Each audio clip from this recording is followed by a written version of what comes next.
Très bien. Donc, on va parler de quelques remarques justement au sujet du, du repas du Seigneur. On va parler de quelques remarques. Et ce sont des remarques très importantes qui touchent aussi l'aspect des réunions, voilà, l'aspect des réunions dans l'Église. Et parfois, c'est des choses sur lesquelles on ne s'arrête pas. Parfois, c'est des choses sur lesquelles on ne fait pas vraiment attention, mais qui sont des expressions qui sont employées par les frères. Voilà. Donc, au sujet de ces remarques, comme je disais, donc la première, justement, concernant le repas du Seigneur, c'est l'utilisation du mot Sainte Seine, comme une sœur disait tout à l'heure. Sainte Seine. Alors, c'est quoi l'expression Sainte Seine? Quand on dit sainte, on comprend ce que ça veut dire. Kadosh, c'est-à-dire quelque chose qui est mis à part. Seine, ça vient de l'hébreu Sena, qui signifie repas, tout simplement. Bien sûr que c'est une expression qui a été mise en place par, entre parenthèses, les pères de l'Église. Donc, saint, scène, Sénat, notamment, Sénat qui veut dire repas. Quand je parle de pères de l'Église, c'est plus les pères de la réforme, on va dire ça comme ça, parce que du côté de l'Église catholique romaine, c'est l'expression Eucharistie. Voilà. Et Sainte Seine, c'est du côté protestant, du côté de la réforme, partant du latin Sénat, qui signifierait pas. Et donc, l'utilisation de l'expression Sainte Seine n'est pas, c'est pas une bonne expression. Je vais vous expliquer pourquoi. Parce que quand on dit Sainte Seine, ça veut dire le saint repas, littéralement. Sainte Seine, ça veut dire le saint repas, c'est-à-dire un repas qui est mis à part. Un repas, en fait, on soulève ici le caractère saint du repas. Or, souvenez-vous, et qu'au sujet justement du repas ou de toute autre chose toute autre chose auquel on part les enfants du Seigneur, nous sommes, comment dire ça, nous sommes sanctifiés par l'offrande du corps de notre Seigneur Yeshua. Nous sommes sanctifiés par l'offrande de son corps.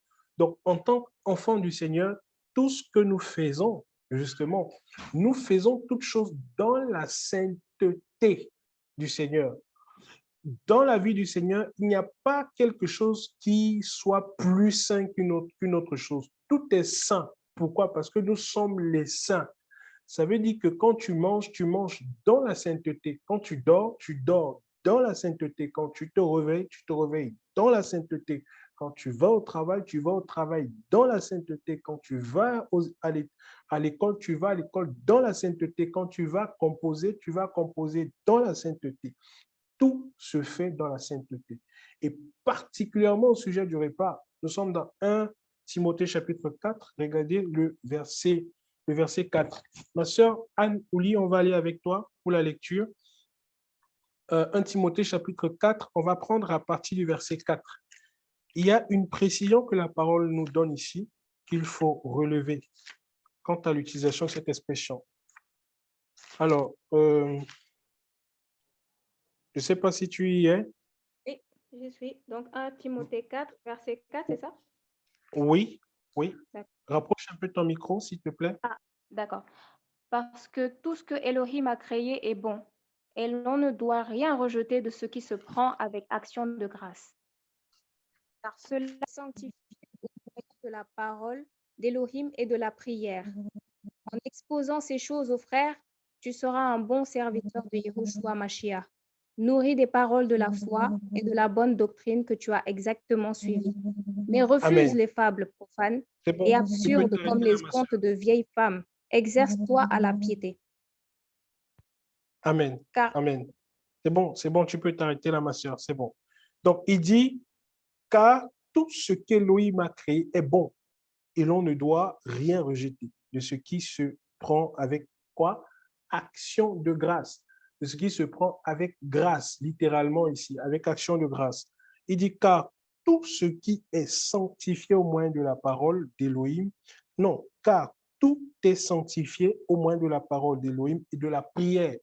Ça veut dire que quand nous voulons manger notre repas, vous êtes chez vous à la maison, vous avez servi un repas, vous voulez manger ce repas.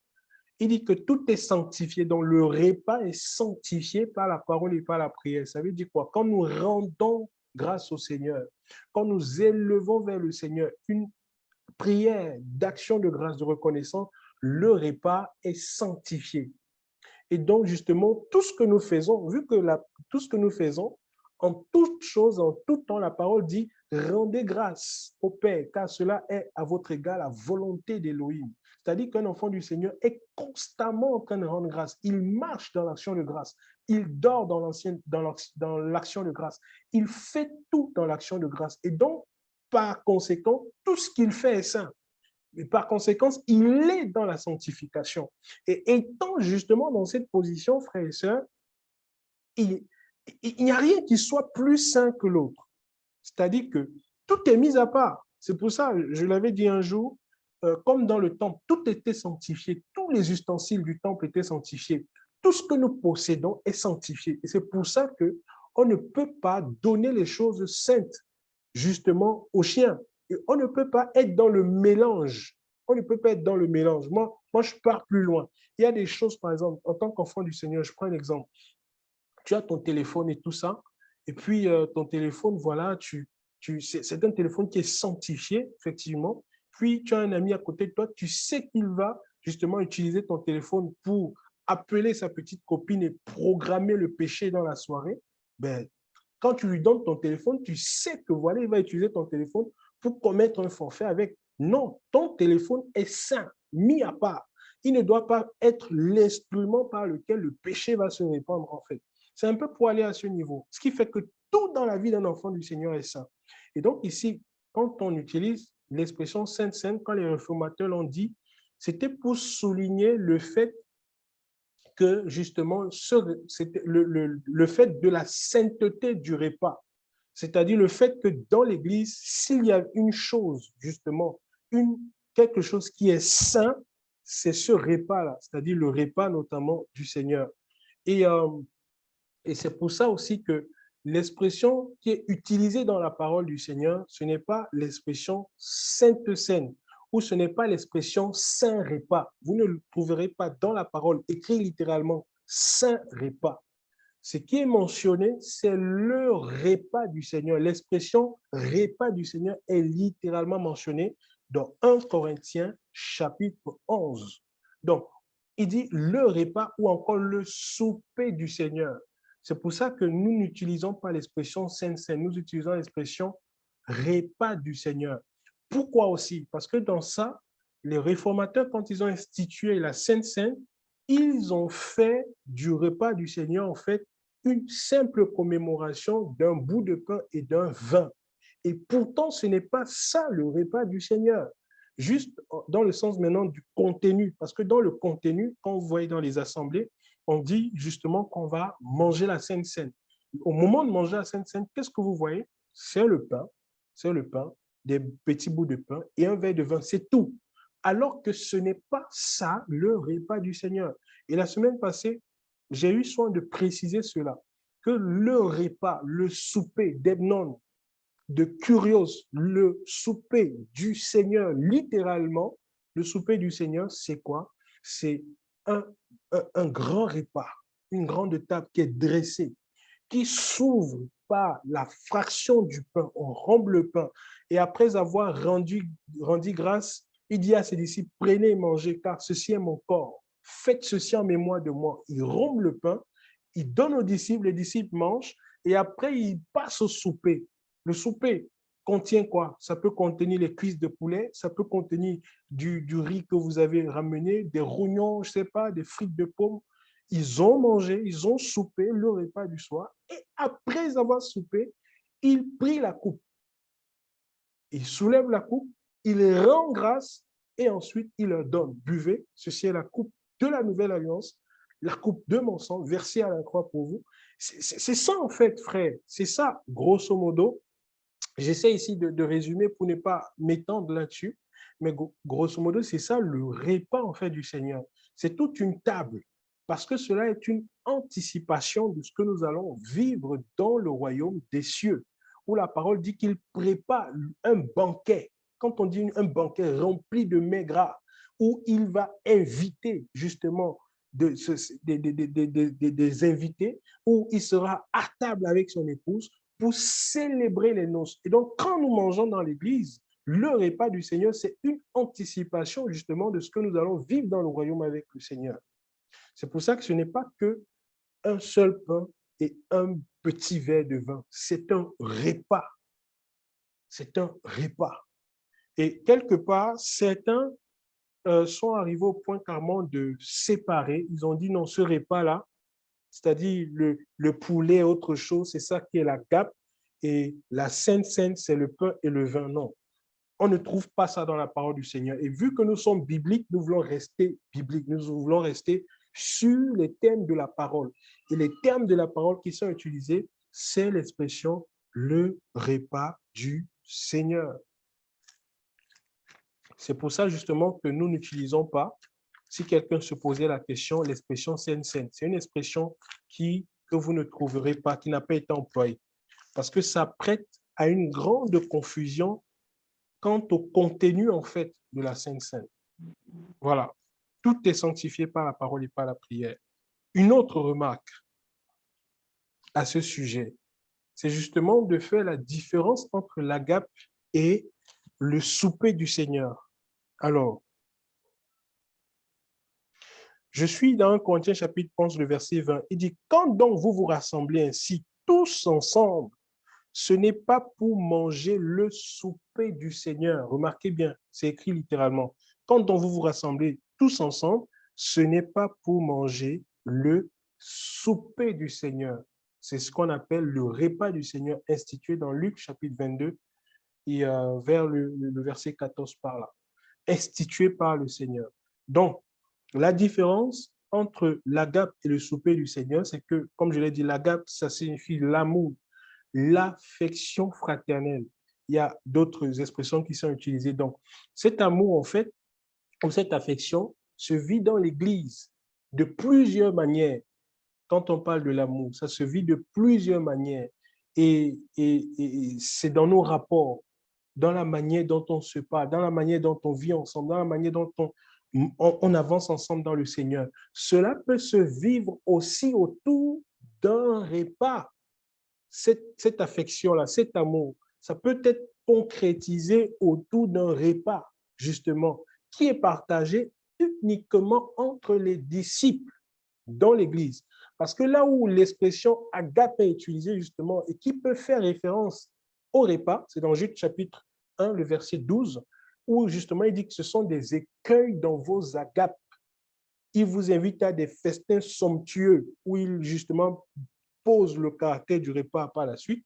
Oui, donc, ce que je veux dire en fait, c'est que même si on vit l'agape dans le repas du Seigneur, pas dans le souper du Seigneur, mais même si on vit l'agape dans un repas, c'est un repas en fait qui est partagé entre les disciples du Seigneur. Et ce n'est pas le souper du Seigneur, parce que ce qui fait le caractère spécial du souper du Seigneur, c'est que c'est un repas dans lequel il y a le pain et le vin. Ça veut dire qu'un repas qui est partagé entre les disciples du Seigneur, dans lequel il n'y a pas le pain et le vin, est tout simplement une forme d'agape qui est vécue entre les disciples. Mais lorsqu'il y a le pain et le vin dans le repas, à ce moment, nous sommes dans le souper du Seigneur. C'est là où il faut faire la différence.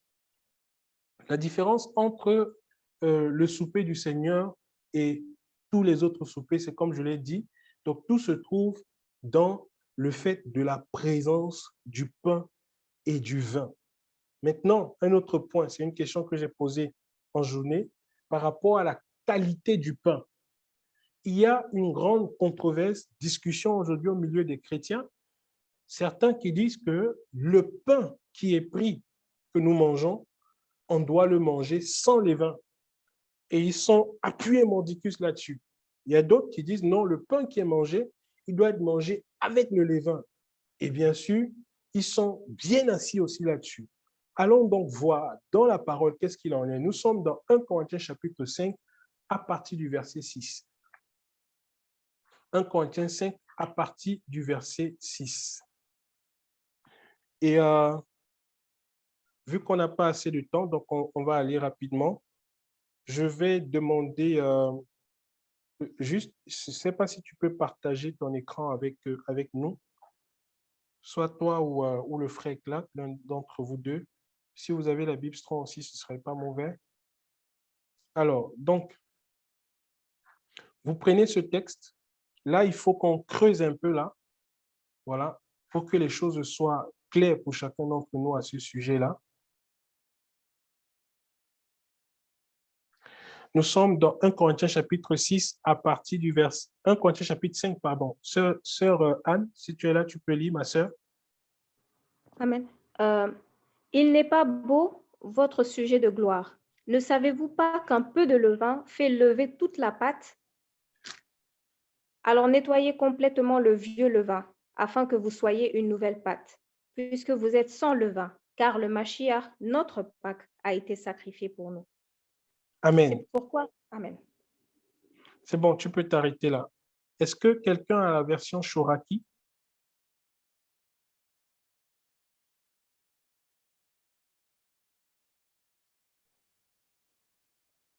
Si quelqu'un a la version Shoraki, peut lire, s'il vous plaît, à partir du verset 6.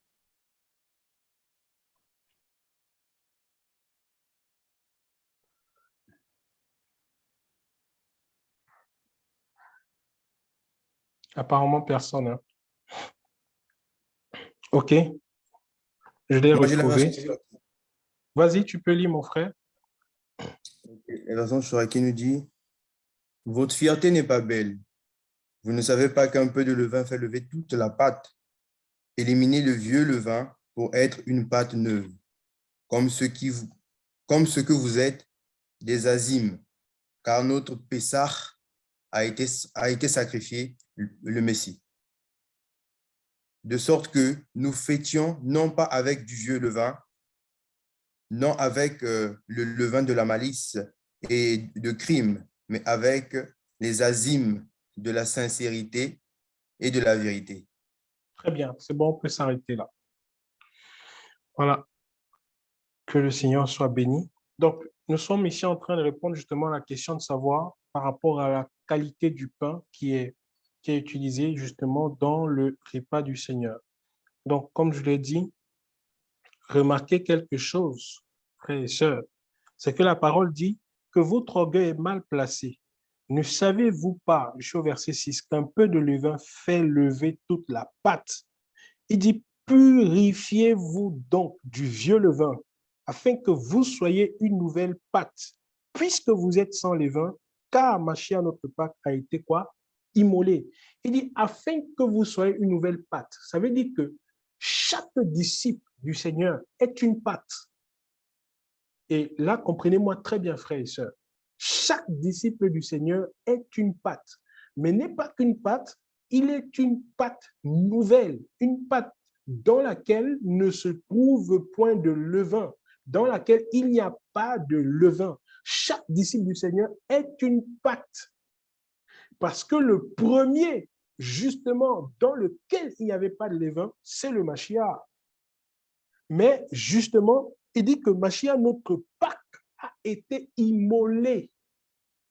Mashiach, il est notre Pâque. Et il a fait de nous un royaume de pain sans levain. Comprenez bien, c'est pour ça qu'on est dans l'accomplissement. Ça veut dire que, étant devenus donc des pains sans levain, chacun d'entre nous, c'est-à-dire il n'y a plus le levain, nous ne pratiquons plus le péché, justement, le Mashiach, il nous a renouvelés, justement, pour que nous puissions lui appartenir. Et étant donc des pâtes, littéralement des pains, logiquement, on est consommé. Maintenant, comment est-ce qu'on est consommé? Je reprends, écoutez-moi très, très bien, frère, parce que c'est quelque chose de profond, ce que je vais dire ce soir à ce sujet. La parole dit que purifiez-vous donc du vieux levain, afin que vous soyez une nouvelle pâte. Ça veut dire que ici, il y a un appel aux disciples de se purifier du vieux levain, afin d'être une nouvelle pâte. Donc, nous sommes des pâtes. Et quand on est purifié, nous sommes des pâtes. Des pâtes, il dit, afin que vous soyez des pâtes. puisque vous êtes sans levain, car notre Pâque a été sacrifié pour nous. Mashiach, notre Pâque, a été sacrifié pour nous. Donc, il demande de pouvoir se purifier, puisque nous sommes des Pâques sans levain. Chaque disciple ce soir est une Pâque sans levain. Ceux-là qui suivent le Seigneur sont des Pâques sans levain, dans lequel il n'y a pas le péché, qui ne pratiquent pas le péché. C'est pour ça qu'il dit que celui qui pratique le péché ne l'a pas connu. Il ne le connaît pas. Si quelqu'un pratique le péché, il n'a pas connu le Seigneur, parce que nous sommes des Pâques nouvelles.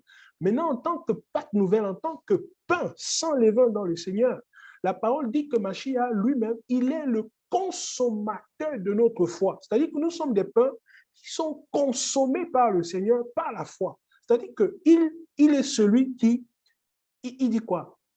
Il suscite la foi, il l'amène à la perfection. Sans la foi, il est impossible de lui être agréable. Il est celui qui consomme notre foi.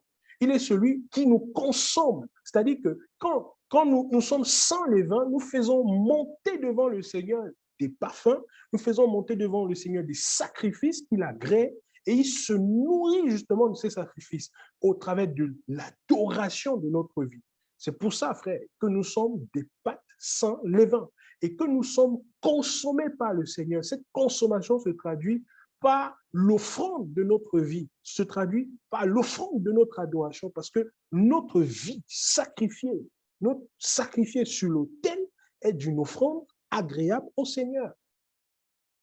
Et donc, il ne doit pas se trouver de levain en nous, en tant que des pâtes nouvelles. Ça, c'est 1.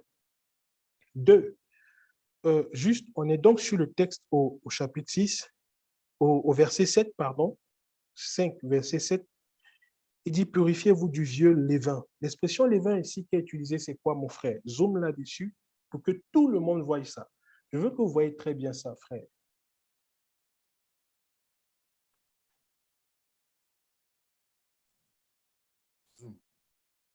C'est quoi?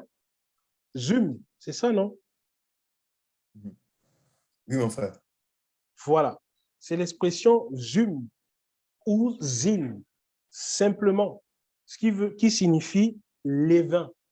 Donc, il dit, purifiez-vous du vieux levain. Le levain ici, c'est zim ou zum, le levain.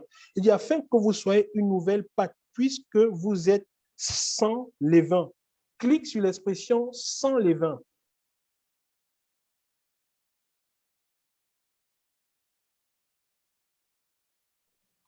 Tu as cliqué là-dessus, sur l'expression sans levain. Je pense que c'est plutôt sur levain, effectivement. Nous sommes au verset 7. Verset 7, frère. Puisque vous êtes sans levain.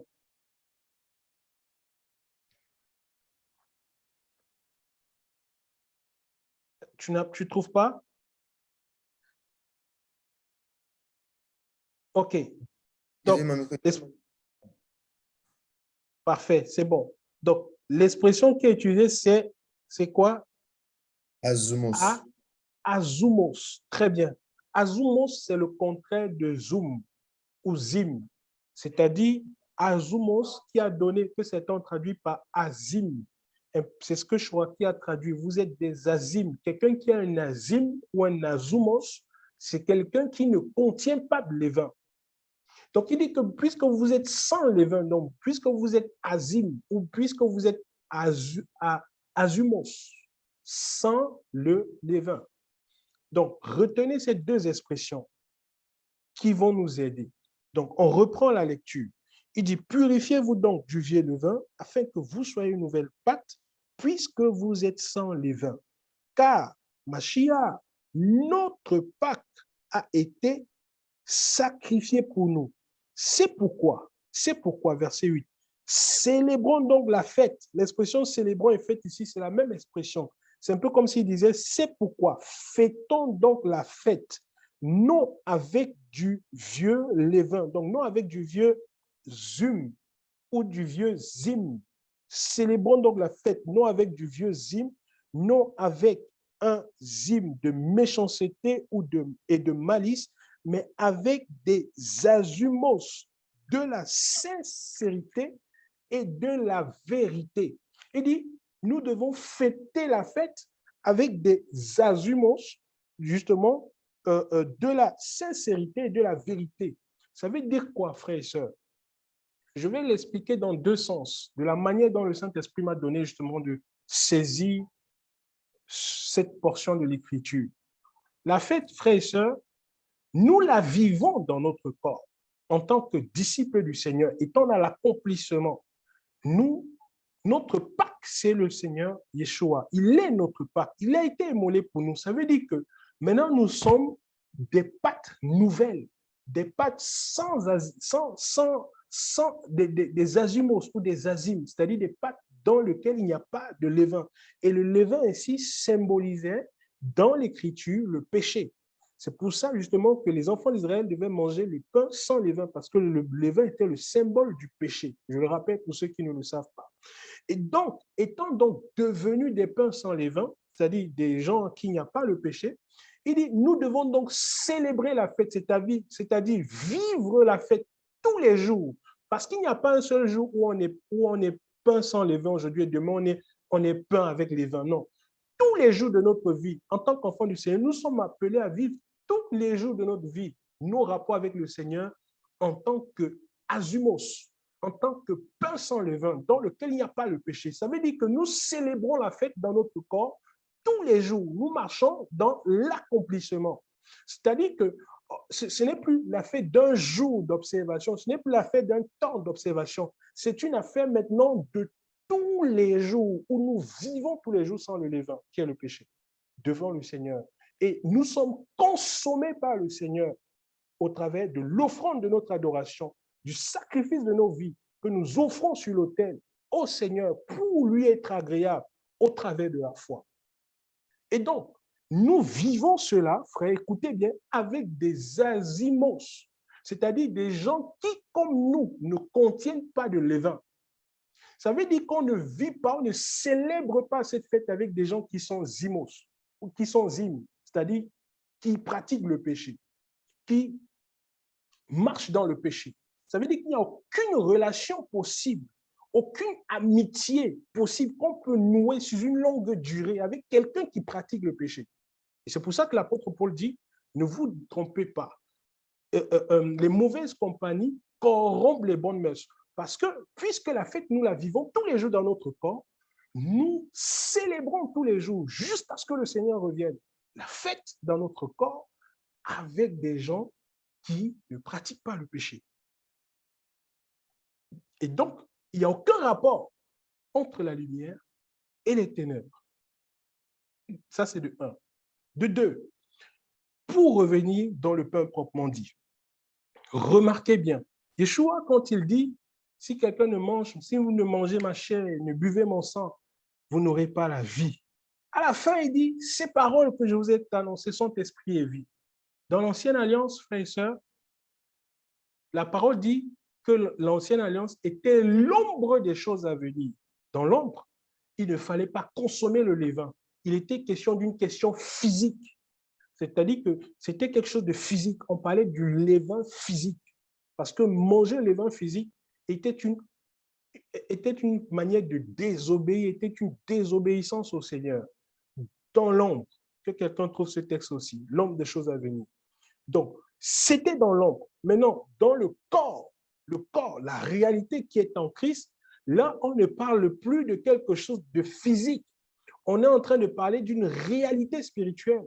Parce que nous mangeons le corps et buvons le sang du Seigneur spirituellement, par la foi, lorsque nous commémorons ces moments avec le Seigneur. Ça veut dire que on n'est plus en train de parler justement là d'un levain physique, mais on parle du levain spirituel, qui n'est rien d'autre que le péché.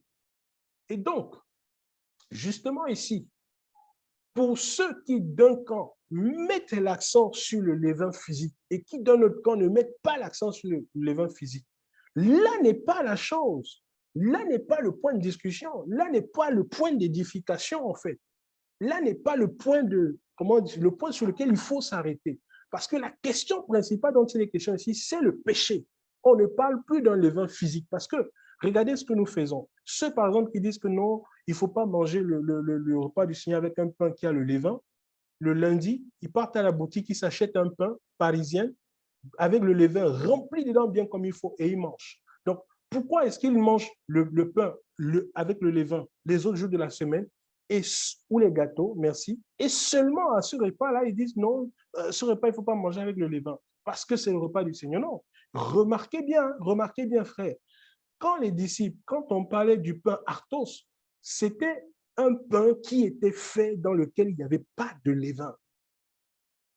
Et justement, concernant ça, le seul moment dans la vie du peuple où ils étaient autorisés à consommer le levain, c'était à la fête de la Pentecôte. C'était à la fête de la Pentecôte. C'est pour ça, parce que là, on parle de l'effusion de l'Esprit du Seigneur. La présence de l'Esprit du Seigneur, le Saint-Esprit qui brise le péché. Et donc, aujourd'hui, par rapport à cette réalité, là, on est en train de parler des réalités spirituelles. Les paroles que je vous ai annoncées sont esprit et vie. La chair ne sert de rien. Ça veut dire qu'on ne parle plus de quelque chose de charnel, de physique, du levain physique. On parle de quelque chose de spirituel. Je veux vraiment insister là-dessus. Et donc, frères, que des frères célèbrent le repas du Seigneur et que dans le repas du Seigneur, ils consomment le pain sans levain, ils ne pêchent pas. Ils n'ont pas péché devant le Seigneur. S'ils font le repas du Seigneur sans le levain. Et si d'autres, justement, consomment le repas du Seigneur avec un pain dans lequel il y a le levain, est-ce qu'ils pêchent? Non. Pourquoi? Est-ce qu'ils deviennent impurs parce qu'il y a le levain dans ce pain? Non, pas du tout. Une fois de plus, parce que ce n'est pas ce qui rentre dans la bouche qui sauve l'homme, mais c'est ce qui sort. Et tout est pur pour celui qui est pur. Donc, ce qui fait qu'on parle ici, en fait, d'une réalité spirituelle, pas d'une réalité physique.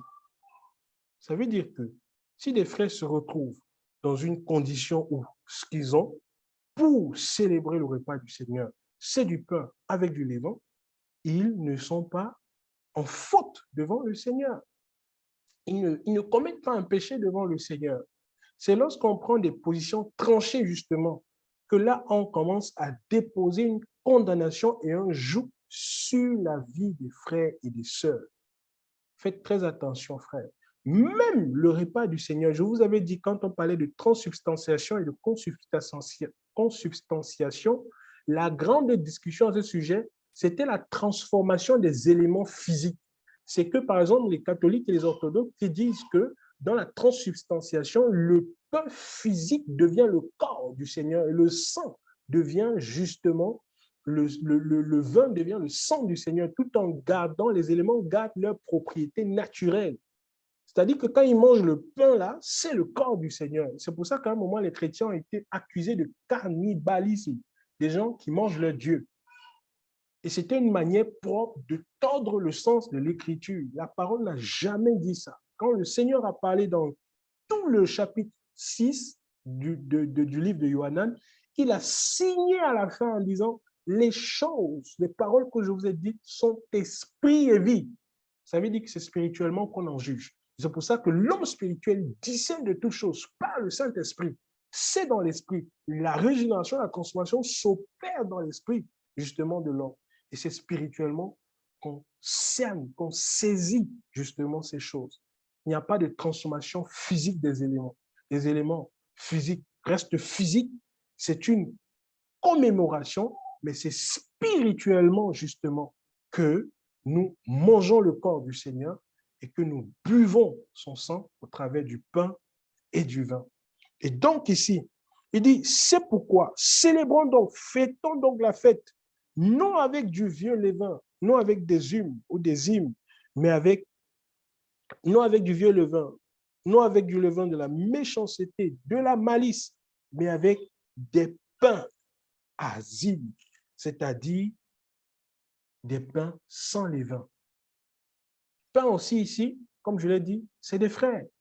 C'est des frères, parce que nous sommes des pâtes devant le Seigneur. C'est des frères qui sont dans le Seigneur, qui ne se mélangent pas, qui ne pratiquent pas le péché, qui ne courent pas après les femmes ici à gauche et à droite, qui savent se tenir fermes devant le Seigneur et marcher dans la parole de la vérité. Frère, je voulais dire à quelqu'un ce soir, dans le Seigneur, On ne partise pas avec n'importe qui. On ne s'assemble pas avec n'importe qui. On ne se mélange pas avec n'importe qui. On ne conçoit pas ses projets avec n'importe qui. Si vous avez à faire des choses, si vous voulez concevoir des choses durables dans votre vie, frère, si vous voulez faire des choses durables, frère, dans un premier temps, privilégiez ceux-là qui sont des pains azimes, c'est-à-dire ceux-là qui sont sans levain, c'est-à-dire des frères qui marchent dans la vérité et qui ne pratiquent pas le péché. C'est un secret que je vous donne, frère. Qui ne pratiquent pas le péché, parce que nous fêtons la fête avec des pains azimes, de la sincérité, des frères qui sont sincères, des frères qui marchent dans la vérité. Qui marchent dans la vérité. Donc, je dis ceci pour dire que soit que l'un utilise du levain devant le Seigneur, il ne pêche pas, soit qu'un autre n'utilise pas le levain devant le Seigneur, il ne pêche pas, parce que la réalité maintenant n'est plus dans le physique. Si on était dans l'écriture, à ce moment-là, on devait mettre l'accent sur l'élément physique. C'est pour ça que jusqu'à ce jour, les Juifs, quand ils observent le Shabbat, justement, il y a un nombre de prescriptions d'éléments physiques qu'ils doivent respecter, des mélanges à ne pas faire. Et quand ils mangent justement Pessah, c'est avec du pain sans levain. Pourquoi? Parce qu'ils sont dans l'ombre des choses à venir. Maintenant, frère, nous sommes dans le corps. Le corps, c'est le Mashiach. Et le Mashiach, ses paroles sont esprit et vie. Et là où il y a l'esprit du Seigneur, là est la liberté du Seigneur. Donc, il n'y a aucun jugement là-dedans. Aucun jugement.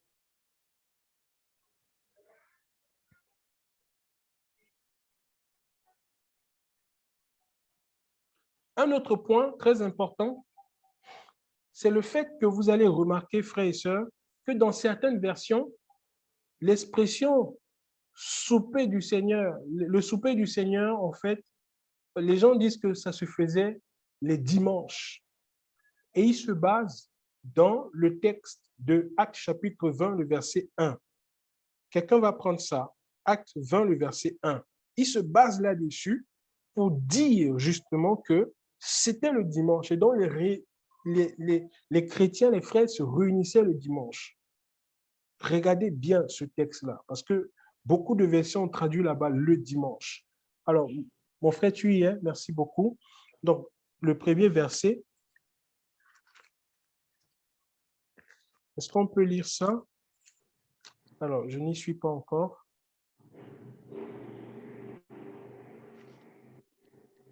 Voilà. La parole dit, « Or, après que le tumulte eut cessé, Paulos, ayant appelé les disciples et les ayant salués, sortit pour aller en Macédoine. Mais ayant traversé cette région et les ayant exhortés, non, ce n'est pas ce que je cherche. On est dans Actes. Le verset 7. Oui, vas-y. On va au verset 7, c'est bon. Mais, parfait, merci mon frère. Mais l'un des Shabbats, les disciples étant rassemblés pour rompre le pain, l'un des Shabbats, l'expression Shabbat ici qui est utilisée, alors tu peux cliquer là-dessus sur l'expression Shabbat, regardez ça. Il faut faire très attention, frère, par rapport à la parole du Seigneur. Elle est profonde, c'est du miel, c'est trop sucré. Mais l'un des Shabbats, Shabbat, tu as trouvé, on est au verset 7, 7, parfait. 7, le verset 7. Le premier jour de la semaine, c'est bon. Clique là-dessus. On voit ce que ça donne. Voilà, vous voyez, ils ont traduit semaine par Shabbaton. Et pourtant, Shabbaton ici, ça ne veut pas dire la semaine. Quand on parle de Shabbat, de Shabbaton, Shabbaton, c'est un Shabbat parmi les Shabbats. Shabbaton. Il dit le 7e jour de chaque semaine qui était, ils ont défini ici le 7e jour de chaque semaine qui était une fête sacrée pour lequel les Israélites devaient s'abstenir de tout travail. Voilà, le 7e jour de la semaine qui est bien sûr le dimanche et qui est le samedi, pardon, et le premier jour de la semaine qui est le dimanche, on le sait tous. Donc, ici, quand il utilise l'expression Shabbaton, Shabbaton, en fait, c'est un Shabbat parmi les Shabbats, en fait, et un jour de Shabbat. Donc, littéralement, vous pouvez revenir au verset 7, de ce qui était écrit, revient au verset 7, frère, il est dit, mais l'un des Shabbats, d'autres versions ont traduit un jour de la semaine ou le dimanche, les disciples étaient rassemblés pour rompre le pain. Si dans votre version, c'est mentionné le dimanche, ce n'est pas la bonne traduction. Ce n'est pas l'expression dimanche, dominios, qui est utilisée ici. C'est l'expression Shabbaton. Ça veut dire que les disciples se rassemblaient justement pendant le Shabbat pour pouvoir rompre le pain. Or, justement, ils le faisaient pour commémorer aussi le repas que le Seigneur a institué. Donc, les disciples étaient rassemblés pour rompre le pain. Et Paulos, qui devait partir le lendemain, discourait avec eux et il prolongea son discours jusqu'à minuit. Donc, l'un des Shabbats. Et c'est pour ça qu'on voit que les apôtres, justement, observaient le Shabbat. Et quelqu'un pouvait donc poser la question, mais si les apôtres observaient le Shabbat, pourquoi est-ce que nous n'observons pas le Shabbat? C'est une réalité spirituelle que j'ai expliquée dès le début de cette étude sur l'Ecclésia du Mashiach. Pourquoi? Parce que justement, encore une fois de plus, Paul a dit qu'il s'est fait tout à tous, donc avec les Juifs comme les Juifs, avec les Grecs comme les Grecs. L'Église est composée de Juifs qui, justement, ont accepté le Seigneur Yeshua Mashiach et des non-juifs. L'Église, c'est le rassemblement des brebis de la maison de notre Seigneur Yeshua. Et c'est lui qui est la tête de l'Église. L'Église, c'est cette union entre la maison d'Israël, le reste d'Israël qui a suivi le Mashiach et le reste d'entre les nations, ceux d'entre les nations qui suivent le Seigneur. Et en ce temps-là, justement, les apôtres pouvaient donc observer le Shabbat et profiter du Shabbat pour pouvoir rompre le pain dans les maisons et partager les mystères du royaume pendant ces jours de Shabbat. Et c'est pour ça que Paul, observant ces choses-là, a eu soin de préciser, frère, eu soin de préciser que personne ne vous juge. Nous sommes dans Colossiens maintenant. Regardez, regardez. Oh, alléluia. Nous sommes dans Colossiens. Je ne sais pas si ça fait du bien à quelqu'un ce soir. Moi, ça me fait du bien. Oh, merci Seigneur. Nous sommes dans Colossiens chapitre 2. Regardez, frère, Colossiens chapitre 2, le verset 16. Que personne donc ne vous juge sur un aliment ou sur une boisson ou en matière de fête, de nouvelle lune ou de Shabbat. Je reprends. Frère, vous qui m'écoutez ce soir, que personne ne vous juge, que personne ne dépose sur vous un quelconque jugement au sujet d'une fête, au sujet d'une nouvelle lune, au sujet de Shabbat, ou des gens qui disent que non et tout ça, la Pâque, il faut observer la Pâque, ils partent à l'église le 25 décembre à Noël, à la Pâque, et à la fête de Toussaint, ou s'il y a quelqu'un qui est mort. Il y a des gens comme ça là et tout ça. Frère, ces choses-là, ce sont les païens qui sont versés dans ces choses-là. On n'est plus ici sous une quelconque condamnation. Personne ne vous juge sur ces choses-là, qui sont du nombre des choses à venir.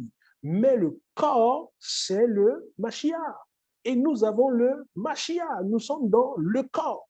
Et nous sommes dans l'accomplissement. C'est pourquoi nous vivons dans notre corps tous les jours qui passent, l'ensemble des fêtes de l'Éternel, l'ensemble des Shabbats, l'ensemble des lunes. Nous sommes dans le Shabbat. Nous sommes dans le repos. Le Seigneur Yeshua Mashiach nous a introduits dans le Shabbat.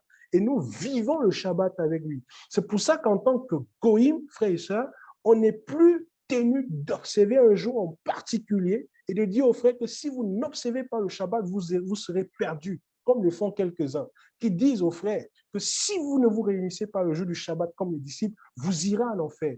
C'est là tout le combat de l'apôtre Paul contre ces détracteurs, ceux de la circoncision et les autres qui s'incrustaient dans les assemblées pour épier la liberté des frères et des sœurs. Écoutez-moi bien ce soir. En tant que Goïm, en tant que gens des nations, nous n'avons aucune condamnation sur notre vie quant à l'observation du Shabbat. Pourquoi? Parce que nous sommes dans le Shabbat. Parce que nous vivons dans le Shabbat. Parce que Yeshua, notre Seigneur, est maître du Shabbat. Parce que le Shabbat, nous contrôlons le Shabbat.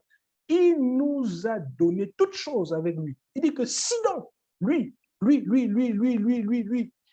qui a conduit son fils à la souffrance, lui qui a fait à ce que son fils vive ces choses, combien ne vous donnera-t-il pas toutes choses avec lui? Nous avons tout pleinement en Christ. Nous sommes dans le Shabbat. Il nous a donc introduits dans le Shabbat.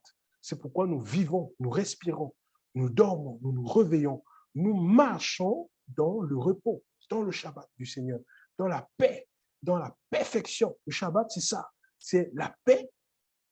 Shalom, Shabbat, c'est le repos. Le Shabbat du Seigneur, c'est la perfection, c'est la présence du Seigneur. Nous sommes donc dans ça et nous vivons cela tous les jours dans notre corps. C'est pour ça, vous comprenez, frère, que l'Église est une dimension très profonde. Ce n'est pas un bal de gens qui se rassemblent pour faire le matu vu, qui se font des selfies, deux rigolades, un petit clin d'œil à la sœur et puis ça termine dans le lit. Ce n'est pas ça l'Église du Seigneur. L'Église est un mystère qui était caché en Élohim de tout temps et qu'il a révélé maintenant dans ces temps à ses saints apôtres et prophètes. Il dit que le mystère n'avait pas été révélé aux hommes des autres temps, mais maintenant il les a révélés. Et nous, donc, nous sommes basés, fondés sur le fondement apostolique et prophétique. Nous construisons sur le fondement apostolique et prophétique qui a été donné dans l'Église, frère. Il dit que ces choses, étaient l'ombre des choses à venir. Le corps étant Mashiach. Que personne ne vous trompe sur le prix de la victoire par humilité, prenant plaisir au culte des anges, en faisant une incursion hostile dans les choses qu'il n'a pas vues, étant enflé d'un vain orgueil par les pensées de sa chair, et ne tenant pas fermement la tête, dont tout le corps étant joint, ajusté ensemble par des jointures et des liens, s'accroît d'un accroissement d'Élohim.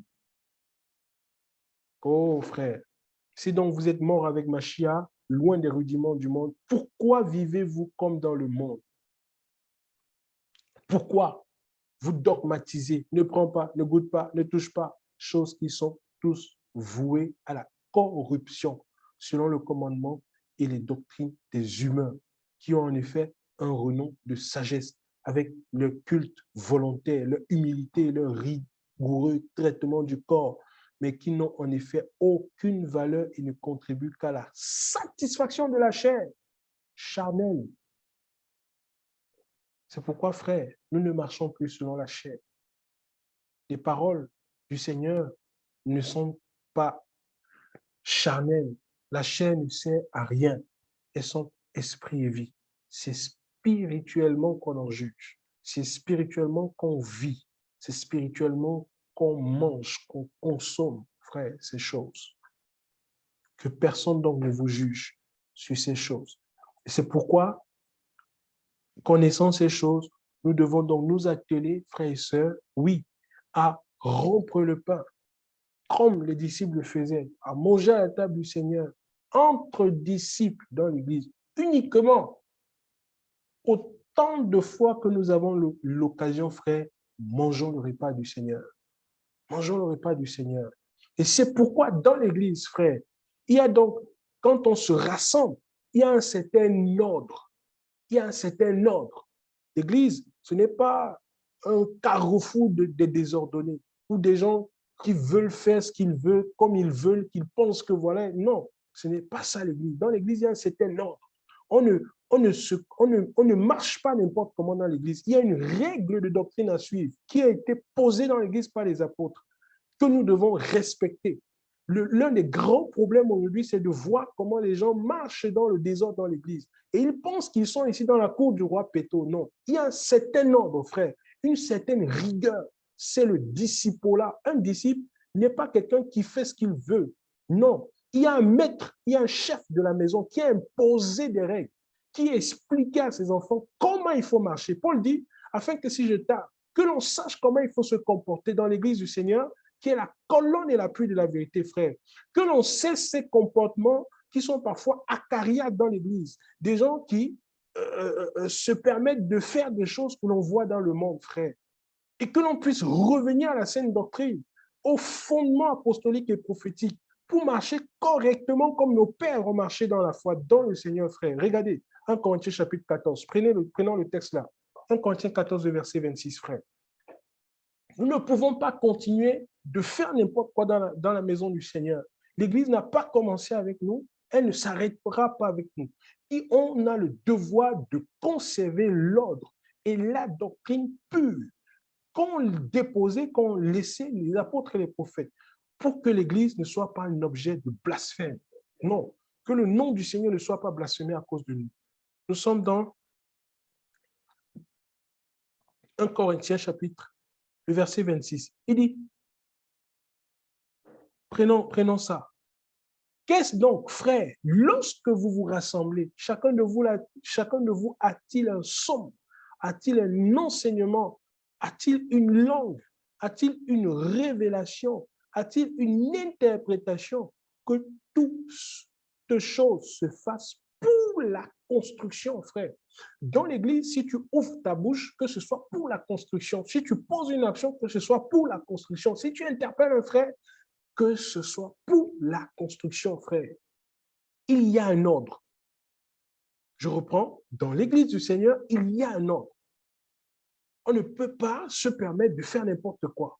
Si nous bafouons l'ordre du Seigneur dans l'Église du Seigneur, si nous sapons l'œuvre du Seigneur, frère, nous en payerons le prix très cher. Et c'est pour ça que chaque disciple doit s'imposer cette discipline. Paul dit, je traite durement mon corps, je tiens à assujettir ma chair. On doit s'imposer cette discipline au niveau de notre corps, de notre chair, de nos désirs, de nos passions.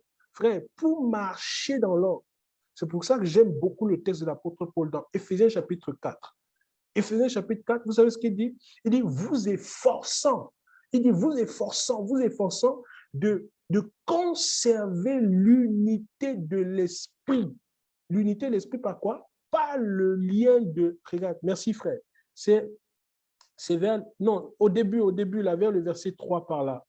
Monte encore, vas-y, c'est bon. Vous efforçant de faire quoi? De garder l'unité de l'esprit dans le lien de la paix. Ça veut dire, frère, que dans l'Église, chacun a un effort à faire. C'est pas facile, hein? C'est pas facile.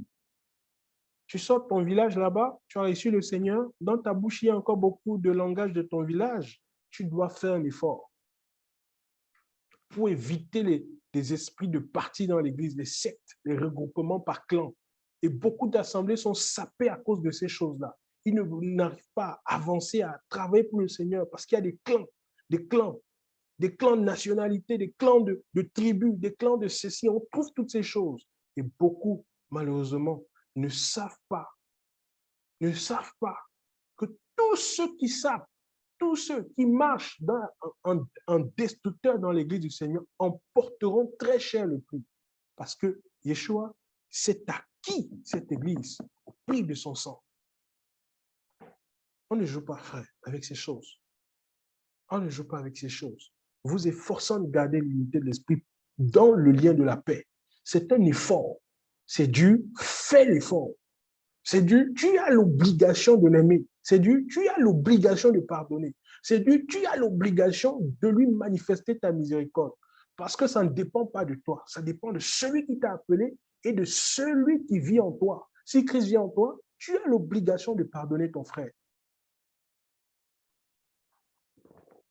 Ah, je ne sais pas s'il y a quelqu'un qui m'entend ce soir. Frère, on n'a pas de choix. Si vous marchez vers le ciel, vous n'avez pas de choix que de pardonner. Si vous marchez vers le ciel, vous n'avez pas de choix que d'aimer et de faire des efforts. Des efforts pour marcher dans l'amour et dans l'unité. Je prends ta question tout à l'heure, frère. On n'a pas de choix. Revenons à ce texte. Revenons au texte sur lequel on était, frère. Donc, dans 1 Corinthiens 14, il dit donc que dans l'Église, que faire lorsque vous vous rassemblez? Donc, les frères se rassemblent. J'insiste encore là-dessus. Ils se rassemblent. Qu'est-ce donc lorsque vous vous rassemblez? Chacun de vous a-t-il un son? Donc, dans l'Église, on donne des sons. Chacun de vous a-t-il un son? A-t-il un enseignement? A-t-il une langue? une révélation, une interprétation. Pourquoi? Parce que quand les frères viennent au rassemblement, leurs cœurs sont pleins, les cœurs sont remplis. Depuis chez toi à la maison, les sons pleuvent. Depuis chez toi à la maison, les langues coulent. La prophétie coule depuis chez toi à la maison. Oh, frère, où est cette église-là? Où est cette église dans ce temps, frère? Où est cette église? Cette église qui, depuis de manière personnelle, vit une intimité avec le Seigneur. Cette église qui vit quelque chose de puissant, de profond avec le Seigneur. Où est cette église dans cette génération, frère? Des frères qui viennent au rassemblement, étant remplis de l'onction de l'Esprit du Seigneur, qui ont une interprétation. Des frères qui possèdent une révélation, une découverte. Ils ont découvert quelque chose par l'Esprit du Seigneur. Des frères qui possèdent une langue. Des frères qui possèdent un enseignement. Des frères qui possèdent un cantique. Où sont-ils dans cette génération, frère? On ne se lève pas comme ça pour venir au rassemblement. Non, frère. Non. Ça part d'une intimité avec le Seigneur. C'est pour ça que vous voyez dans le rassemblement, il y a des frères là, si vous les laissez, ils vont chanter. Eux seuls, toute la réunion vont chanter parce que le cœur est plein. Parfois, ils sont obligés de s'arrêter pour permettre aux autres aussi d'envoyer leur offrande. Oui, frère, quand tu viens au rassemblement, que ton cœur soit plein, que ton cœur soit rempli. On ne vient pas au rassemblement parce que nous, on veut être rempli. Non, tu viens étant déjà plein. Présenter ton offrande devant le Seigneur dans la sainteté. C'est ça l'ordre, frère. Il dit que tout se fasse pour la construction. Il faut avoir des gens qui se plaignent, non, l'église là est comme ça, le rassemblement là est bizarre. Aujourd'hui, c'était, qu'est-ce que tu as apporté? Qu'as-tu déposé sur l'autel? Tu attends que les autres déposent, c'est ça? Que ce soit des autres qui chantent, que ce soit des autres qui donnent une interprétation, une prophétie. Toi, qu'est-ce que tu apportes? Et chacun d'entre nous, en tant que disciples, nous devons toujours nous poser cette question. Si tu vas dans un rassemblement d'enfants du Seigneur, dans un culte, dans une réunion de frères, prépare quelque chose. Demande au Seigneur qu'il dépose sur ton cœur une charge. Oh, une parole. Une parole. Tu sais, vous savez, frère, quand on parle de révélation de Jésus-Christ qu'il a accordé à son serviteur Yohanan, révélation, razon, c'est-à-dire que la parole prophétique est comme une charge dans le cœur d'un serviteur du Seigneur. C'est quelque chose qui pèse, qui doit sortir comme un feu. Oh, Père, où est l'Église dans ce temps, Seigneur? On a besoin de la grâce du Seigneur, frère. Regardez combien de personnes se présentent dans des réunions avec des cœurs vides, parfois des cœurs chargés de péché. C'est pour ça que les apôtres n'insistaient pas beaucoup, je l'ai dit, sur la nouvelle conversion, sur la repentance, ces choses-là, parce que c'était des acquis au milieu des frères. C'était des personnes qui étaient censées être nées de nouveau. Pas aujourd'hui où on passe le temps, on peine on court derrière les frères qui, parfois, pour la plupart, ne sont pas convertis. C'est dur, hein? Les choses ont changé, frère. C'est dur. C'est dur. C'est pour ça qu'on doit tous se remettre en question sur la manière dont nous construisons dans le Seigneur, sur la manière dont chacun fait son service dans le Seigneur. Quand donc vous vous réunissez, quand on se réunit, frère, c'est pour rendre un culte au Seigneur, pour célébrer le Seigneur. C'est pourquoi dans le culte, il y a des cantiques, il y a des psaumes. Nous chantons des psaumes au Seigneur en reconnaissance. En reconnaissant, nous rendons grâce au Père pour tout ce qu'il nous donne. Nous venons en assemblée pour vivre, concrétiser l'action de grâce. Oui, frère, c'est pourquoi on peut chanter des cantiques sans s'arrêter. On n'est pas dans les... Vous voyez, il y a des milieux, parce que c'est des problèmes aussi dans les assemblées. Hein. Quand vous rentrez dans les assemblées traditionnalistes, avec des vieux qui sont là, ils ont des cantiques depuis 1900, que si vous tentez de changer le cantique, il n'est plus avec vous. Conflit de génération. Vous avez des jeunes, si ce n'est pas un coupé décalé qu'il y a dans l'église, non, pour lui, l'église est morte. Quelle est cette assemblée-là? Quelle est cette église-là? Est-ce qu'on peut identifier l'église du Mashiach dans ça? Frère, faisons très attention. L'église du Mashiach, quand elle se rassemble, c'est des psaumes. Des psaumes. Quand on dit un psaume, c'est un cantique qui émane de ton cœur, d'une relation profonde avec le Seigneur, d'un amour inconditionnel que tu vis dans la profondeur avec le Seigneur. C'est qu'il t'a touché, c'est qu'il t'a transformé. C'est qu'à chaque fois, il t'étonne. Tu t'écris, Jésus, oh, tu m'étonnes, tu m'as dépassé, oh.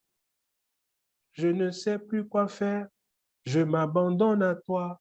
Un cantique qui sort de ton cœur, de la profondeur de ton âme pour dire au Seigneur ta reconnaissance. Frère, pour lui dire ta reconnaissance. Et c'est pour ça, frère, que nous devons toujours, toujours devant le Seigneur, nous attendre au Seigneur. Vraiment, j'insiste là-dessus parce que nous voyons des cantiques qui sont chantés au Seigneur durant tout dans le testament de Yeshua. Nous voyons tous les écrits. Il y a tellement d'allusions à l'action de grâce qu'on n'a pas de raison de ne pas rendre grâce au Seigneur. On n'a pas de raison, frère. On n'a pas de raison. C'est pourquoi les disciples aussi se rassemblaient dans des synagogues. Dans Jacques parle des synagogues. La synagogue, je l'avais dit, c'est simplement le lieu du rassemblement. Le lieu du rassemblement. Et je parle de cette dernière partie-là. Il y a une certaine pratique qui est rentrée dans l'Église qui est complètement démoniaque. Les experts de ça appellent ça le bouc de Judas. Le bouc de Judas, frère, oh, c'est complètement démoniaque. Vous voyez, quand des grands évangélistes de renom et tout ça, parfois ils organisent des réunions, des grands pasteurs de grand renom et tout ça, on sait logiquement que voilà, si tu organises une réunion et tout ça et que tu as fini de prêcher, puisque parfois il faut de l'argent, etc., tu as fini de prêcher et tout ça, si tu lances l'appel, généralement, quand tu lances l'appel, les gens ont du mal à se lever. Certains ont peur. C'est un bon. Même pour donner, même par rapport à l'offrande, offrande prophétique, il faut que d'abord, les gens ont peur. Les gens ne savent pas comment ça se passe.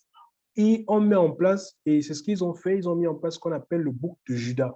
C'est-à-dire la première personne qui doit se lever pour inciter tous les autres. Comme des moutons, ils vont tous se lever. Donc, il faut un qui se lève, même s'il n'est pas malade, il se lève, il fait un semblant d'un pied qui est cassé depuis combien d'années et tout ça. Et puis, par un tour de passe-passe, le gars, il se lève, il commence à marcher. Ça produit la foi chez les vrais malades. C'est ce qu'ils disent. Ça produit la foi chez les vrais malades. Et en conséquence, les vrais malades, là, par la foi qu'ils ont, ils sont guéris.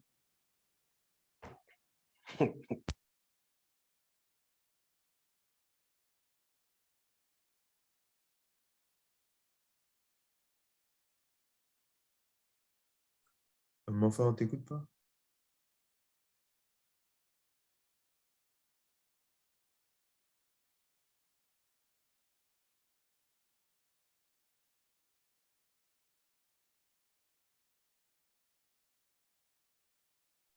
On n'entend toujours pas un frère d'épaisse. C'est pas quelque chose qui... Ouvrons le micro un peu. Est-ce que là, vous me recevez? Oui, là, c'est bon. OK.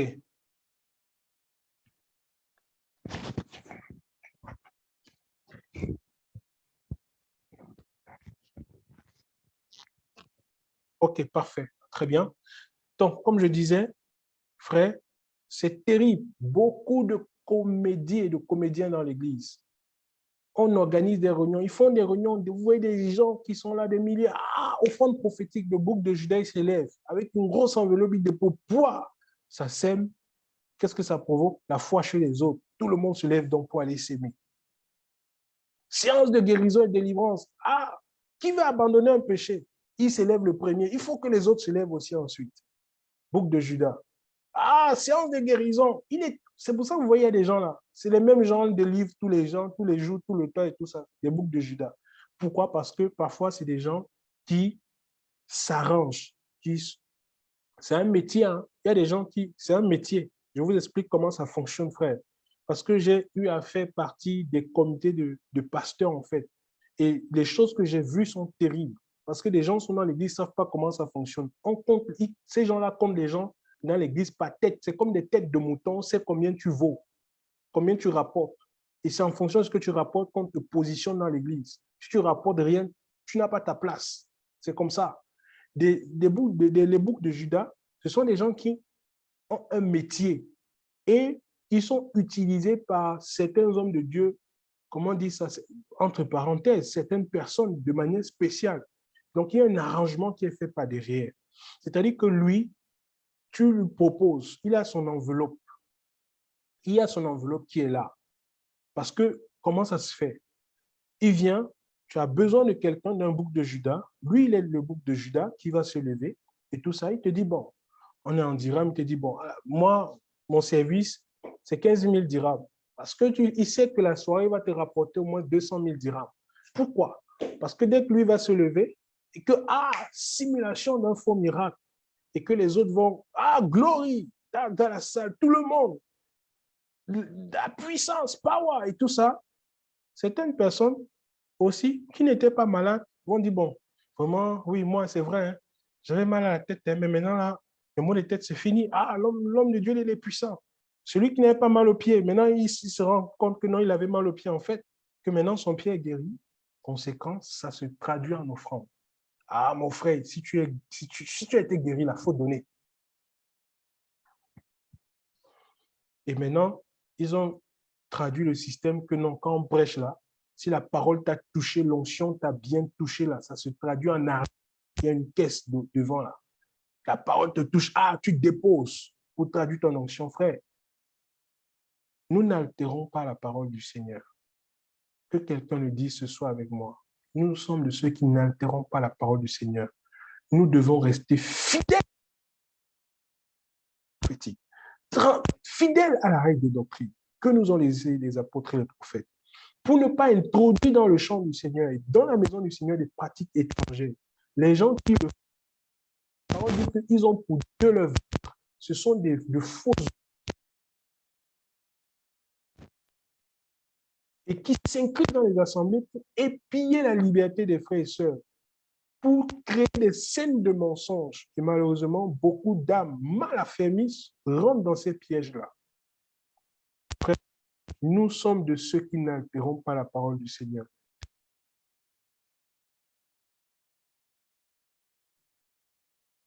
Mon frère DPS, le micro a coupé encore. Est-ce que là, c'est bon, vous me suivez? Oui, c'est bon. Le Seigneur, il fait ce qu'il veut. S'il veut guérir, il guérit. S'il ne veut pas guérir, il ne guérit pas. Oui. Il ne faut pas, comment dire ça? Il ne faut pas t'étonner, tu pries pour quelqu'un et tout ça, tu ne vois rien s'accomplir parce que tu n'as pas vu le miracle et tu deviens le bouc de Judas. Non. Yeshua fait ce qu'il veut. Oui. Paul a dit, j'ai laissé, il parlait de qui? Je ne sais pas si c'est, non, il a parlé de quelqu'un là. J'ai laissé Trophine malade à Milet, un truc comme ça. Le Seigneur fait ce qu'il veut, frère. Et aujourd'hui, ces choses-là, ces pratiques-là sont remplies dans l'Église. On trouve des gens qui marchent les uns sur les autres, des faux miracles qui sont pratiqués, de fausses guérisons, des gens qui font de fausses réponses au salut. On dit maintenant, qui veut être sauvé? Qui veut accepter Jésus? Le bouc de Judas s'élève le premier. Pour que derrière, il y ait des milliers de personnes qui s'élèvent. C'est comme ça, là. On choisit, pour les campagnes d'évangélisation, on choisit au moins 10 boucs de Judas. Ils sont payés. Il faut que les autres se lèvent parce qu'il y a le cachet après. Il y a l'argent qui coule à flot. Frère, le jugement va être terrible. Terrible. On ne joue pas avec l'œuvre du Seigneur. Ce n'est pas un amusement. Frère, je vous assure. C'est pourquoi nous qui sommes là ce soir, prenons garde, que chacun prenne garde à la manière dont il bâtit sur le fondement apostolique et prophétique qui nous a été donné dans l'Église. Dans l'Église aussi, dans les réunions, il y avait des prières en psaume, des prières spontanées et des prophéties. C'est pour ça que dans les réunions, il y a des prophéties, il y a des prières spontanées, prières d'ensemble. On peut donner un sujet de prière, nous prions tous ensemble. On peut donner un sujet de prière, une personne porte le sujet de prière au nom de toute l'assemblée. Et à la fin de la prière, l'assemblée répond Amen, pour dire que nous sommes d'accord avec lui. Nous sommes en confiance avec ce que la personne a dit.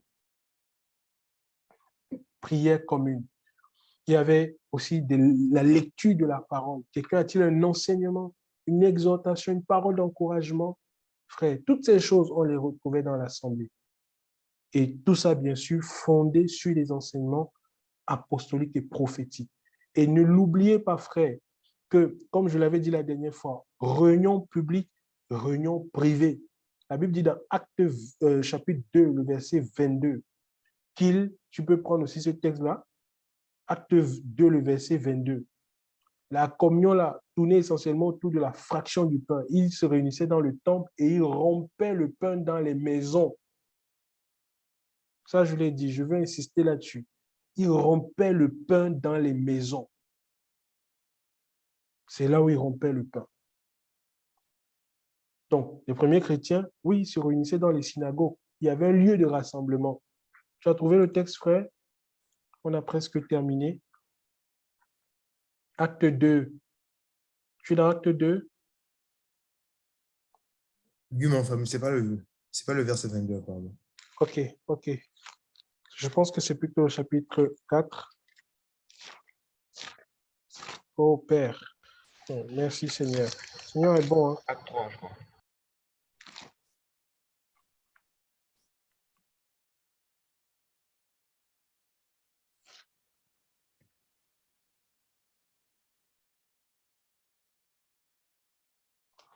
Ouais, oui, effectivement. Alors non, c'est pas ça. Acte 2, 46. Oui, Chaque jour, allons-y. chaque jour, il persévérait. Chaque jour, ils persévéraient tous d'un commun accord dans le temple et rompant le pain de maison en maison. Ils prenaient leur repas avec joie et simplicité de cœur, louant Elohim et trouvant grâce auprès de tout le peuple. Et le Amen. Seigneur, ah, Rompant le pain de maison en maison. Frère, de maison en maison, ils rompaient le pain. C'est-à-dire qu'il y avait les réunions dans le temple et il y avait des réunions dans les maisons, en comité restreint, de disciples entre disciples, en comité restreint, pour rompre le pain. Vraiment, j'attache une grande insistance là-dessus. Ce n'est pas avec n'importe qui. Et ils se réunissaient dans un lieu, le lieu de rassemblement. Et là aussi, je vais mettre un petit point important, parce qu'il y en a qui aujourd'hui comment dire ça? Non, ce n'est pas la bonne expression. Mais je veux dire qu'il y en a qui trouvent que le lieu de rassemblement aujourd'hui n'est pas important. OK, je suis d'accord. Mais jusqu'à une certaine limite. Pourquoi? Parce que le lieu de culte aussi a sa place. Chacun essaie de dire ce qu'il veut, etc. On voit que les disciples se réunissaient au temple. Ce n'était pas dans les cuisines ou dans les toilettes des gens qu'ils se réunissaient. Ils se réunissaient au temple et ils se retrouvaient après dans les maisons. Pourquoi? Parce que certains vont à l'extrême au point de dire que si les gens se réunissent dans des bâtiments, je parle bien bâtiments, ils pêchent. Et donc, eux, ils préfèrent aller se réunir dans des forêts. C'est contraire à la parole. L'apôtre Paul n'a pas dit les choses comme ça. Il n'a pas dit les choses comme ça. Le lieu de rassemblement est important. Que vous soyez à la maison, que vous soyez dans un endroit où vous vous rassemblez, le lieu du rassemblement, synagogue, la synagogue, le lieu du rassemblement de l'ecclésia, la synagogue.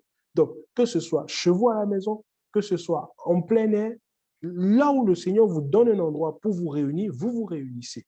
Pourquoi? Parce que il faut savoir que parmi les premières communautés, parmi la communauté primitive, ceux, par exemple, qui avaient de grandes richesses, qui avaient de grands biens, mettaient à disposition de l'Église les locaux qu'ils avaient pour que l'Église puisse se réunir. C'est pourquoi même au temps de la persécution, quand les disciples ne pouvaient pas se réunir publiquement, etc., ceux dans l'Église à qui le Seigneur avait donné de grandes richesses, de grands moyens, ils mettaient à disposition, on va voir ça longuement, s'il plaît au Seigneur mercredi, ils mettaient à disposition une bonne partie de leur maison. Comme par exemple, nous sommes aujourd'hui, nous réunissons là où nous nous réunissons. Le Seigneur a touché le cœur d'une sœur, elle a mis ça à la disposition de l'Église. C'est exactement comme ça que les premiers disciples le faisaient. Rappelez-vous, frères, pour le dire, juste en passant, Lydia a ouvert sa maison. Kyria a ouvert sa maison. Il y avait plein de frères comme ça là, qui mettaient à disposition. Les disciples étaient rassemblés, je pense, chez un frère ou chez une sœur. Là où Pierre, revenant de prison, la sœur Rhoda a ouvert la porte. C'était dans la maison d'un des frères. Donc, ceux qui avaient de grands biens, ils mettaient à disposition certains biens immobiliers à la disposition de l'Église pour le rassemblement des frères. Pourquoi? À cause de la persécution. Mais quand ils avaient la possibilité, ils allaient au temple. Ça veut dire ici que ce n'est pas le lieu de rassemblement en lui-même, ce n'est pas lui qui fait le rassemblement. C'est la présence des disciples dans un lieu qui fait le lieu. Je reprends. C'est la présence de l'Église dans un lieu qui donne de la valeur au lieu. Oui, parce que nous sommes là, parce que nous sommes présents et parce que le Seigneur est là. Le lieu où vous étiez assemblés trembla. Parce que tu es dans un lieu, ce lieu prend de la valeur. Mais ce n'est pas le lieu qui nous fait. Et c'est ça la différence entre justement les basiliques qui sont construites aujourd'hui et le temple du Seigneur. Donc, que l'on ne dise pas, je ne vais pas m'étendre là-dessus, ce serait long de parler du lieu de rassemblement, que l'on n'aille pas à l'extrême pour dire aux frères, non, maintenant, il ne faut plus vous réunir dans des bâtiments. La parole n'a pas dit ça. Si vous trouvez, montrez-moi, frère. La parole ne dit pas qu'il ne faut pas se retrouver dans les bâtiments. Et parfois, ceux qui vont à l'extrême, quand ils le disent, ils finissent quand même par recevoir 1, 2, 3, 4 frères dans leur maison, en bâtiment, pour commencer à prier. Et c'est pour ça qu'il est important d'équilibrer les choses dans la manière dont, en tant que disciples, nous pouvons construire dans la maison du Seigneur. Faisons très attention, frères. Faisons très attention. Nous sommes le temple du Seigneur. Nous sommes maintenant la maison du Seigneur. Et les disciples se rassemblent dans un lieu pour rompre le pain. Le lieu, ici, ça peut être partout. Ça peut être chez toi à la maison. Ça peut être en plein air. Ça peut être dans un endroit que le Seigneur vous donne. Mais après aussi, si le Seigneur vous donne un peu de moyens à la communauté, vous pouvez arranger le lieu. Vous pouvez ne serait-ce que rendre le lieu, que ce soit un endroit, comment on dit ça, un endroit paisible.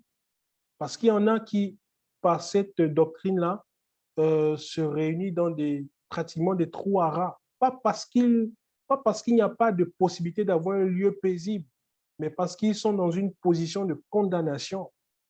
Non, ce n'est pas ça la pensée du Seigneur, frère. Ce n'est pas ça la pensée du Seigneur. Si, par exemple, vous êtes dans un lieu où il y a le bruit du voisinage, des conditions climatiques qui sont extrêmement bizarres, et que vous avez la possibilité d'être dans un lieu qui est mieux, ben faites-le. Vous ne péchez pas. Mais nous ne mettons pas l'accent forcément sur le lieu. C'est sur notre intimité que nous mettons l'accent. Mais le lieu aussi, il a sa place pour ne pas rentrer dans une forme de condamnation. Je le dis parce que jusqu'à cette heure, il y a encore plein de frères qui, dans leur tête, ont cette pensée-là de se dire, bon, si on se retrouve dans une maison qui est quand même peint en blanc, c'est trop beau pour que les disciples se réunissent là-bas. Il faut aller chercher un endroit où il n'y a pas de toit.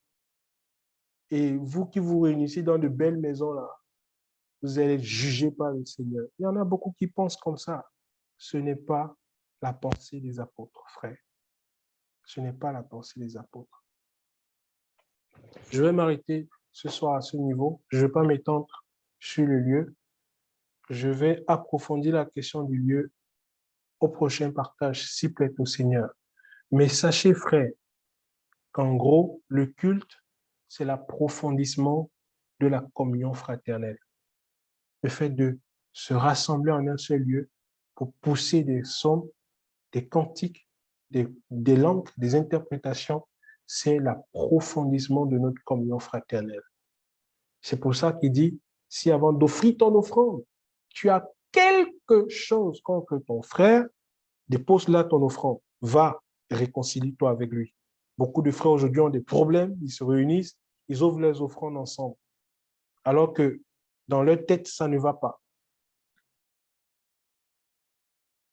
Si tu as quelque chose contre ton frère, dépose là ton offrande, va et réconcilie-toi avec lui. Pourquoi? Parce que le culte, c'est l'approfondissement de notre communion fraternelle. On n'entre pas en profondeur quand on a un problème avec quelqu'un. On résout le problème et on vient entrer dans la profondeur pour découvrir le mystère du Père. Que le Seigneur soit béni, frère. On va s'arrêter là pour ce soir. C'était ce que le Seigneur avait déposé dans nos cœurs.